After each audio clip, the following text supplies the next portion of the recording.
this is David, the preparedness therapist. I'm going to go through how I prepare the hiking stick. This was an aspen tree that I cut down green, and it's dried now for about 2 months.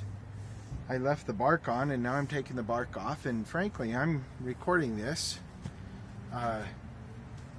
so that some of my Facebook friends in hiking sticks and in the Whittling group will be able to help me out. I'm going to send this link to them and ask them to look at this and give me some feedback, either on Facebook or on YouTube here.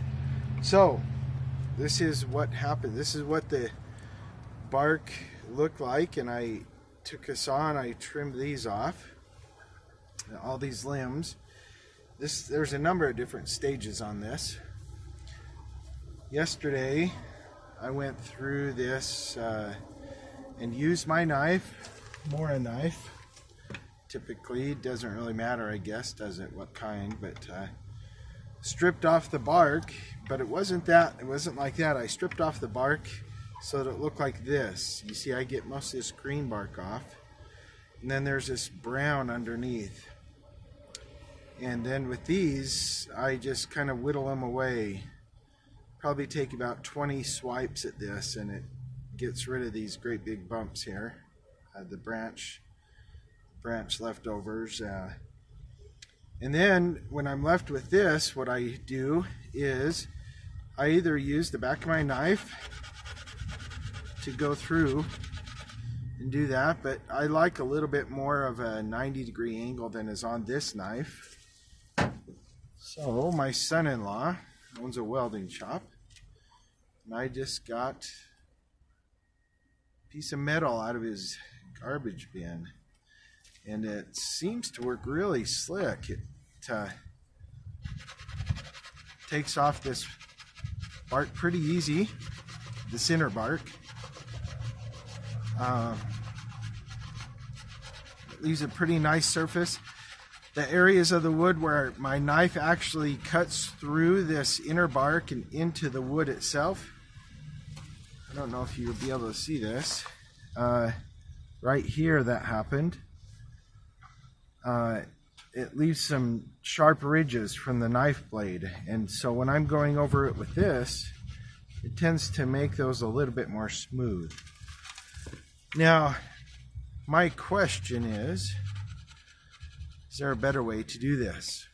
Because I'm always looking for better ways. This seems to be a pretty good way. I used to harvest these in the springtime, and there was a lot of sap flowing through here.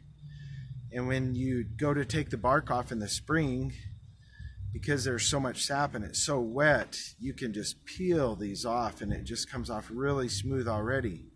Problem is, that I've noticed, is that as the wood itself starts to dry out, it tends to really deform and get a lot of bends and curves in it because of that, because of how much moisture is in there.